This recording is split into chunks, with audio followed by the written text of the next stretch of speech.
बहुत पुरानी बात है। एक जंगल में दो पक्के दोस्त रहते थे। एक था गीदड़, दूसरा था ऊंट। गीदड़ काफी चालाक था और ऊंट बिल्कुल सीधा था। ये दोनों दोस्त घंटों नदी के किनारे बैठकर अपना सुख दुख बांटते थे। दिन गुजरते गए और इनकी दोस्ती गहरी होती गई। एक दिन किसी ने गीदड़ को बताया कि पास के खेत में पके हुए तरबूज हैं। यह सुनते ही गीदड़ का मन ललचा गया, लेकिन वो खेत नदी के पार था। अब नदी को पार करके खेत तक पहुंचना उसके लिए बहुत मुश्किल था, इसलिए वो नदी पार करने की तरकीबें सोचने लगा। सोचते सोचते वो ऊंट के पास चला गया। ऊंट ने दिन के समय गीदड़ को देखकर पूछा, मित्र, तुम यहाँ कैसे? हम तो शाम को नदी के किनारे मिलने वाले थे। तब गीदड़ ने बड़ी ही चालाकी से कहा, देखो मित्र, पास के ही खेत में पके हुए तरबूज हैं। मैंने सुना है तरबूज बहुत मीठे हैं।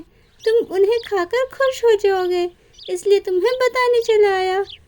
ऊंट को तरबूज काफ़ी पसंद था। वो बोला, वाह, मैं अभी उस गांव में जाता हूँ। मैंने बहुत समय से तरबूज नहीं खाए। ऊंट जल्दी जल्दी नदी पार करके खेत जाने की तैयारी करने लगा। तभी गीदड़ ने कहा, दोस्त, तरबूज मुझे भी अच्छे लगते हैं, लेकिन मुझे तैरना नहीं आता।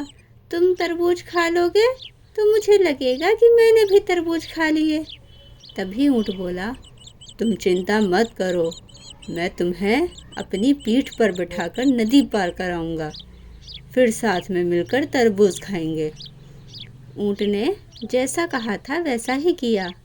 खेत में पहुंचकर गीदड़ ने मन भर कर तरबूज खाए और खुश हो गया।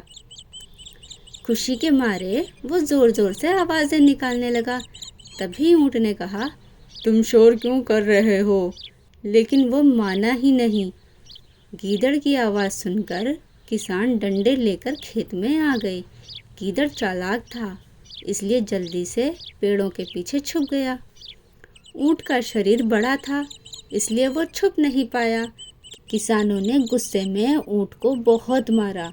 किसी तरह ऊंट अपनी जान बचाते हुए खेत से बाहर निकल गया। तभी पेड़ों के पीछे छिपा गीदड़ भी बाहर आ गया। गीदड़ को देखकर ऊंट ने गुस्से से पूछा, तुम क्यों इस तरह चिल्ला रहे थे?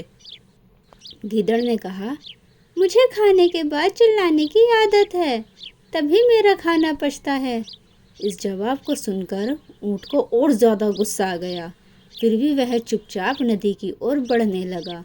नदी के पास पहुंचकर उसने गीदड़ को अपनी पीठ पर बैठा लिया। इधर ऊंट को मार पड़ने पर गीदड़ मन ही मन बहुत खुश हो रहा था।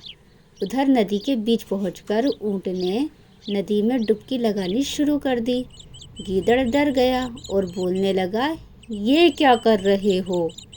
ऊंट ने गुस्से में कहा, मुझे कुछ खाने के बाद उसे हजम करने के लिए नदी में डुबकी मारनी पड़ती है। गीदड़ को समझ आ गया कि ऊंट उसके किए का बदला ले रहा है। बहुत मुश्किल से गीदड़ पानी से अपनी जान बचाकर नदी किनारे पहुंचा। उस दिन के बाद गीदड़ ने कभी भी ऊंट को परेशान करने की कोशिश नहीं की। तो इस कहानी से सीख मिलती है कि चालाकी नहीं करनी चाहिए। अपनी करनी खुद पर भारी पड़ जाती है। जो जैसा करता है उसे वैसा ही भरना पड़ता है।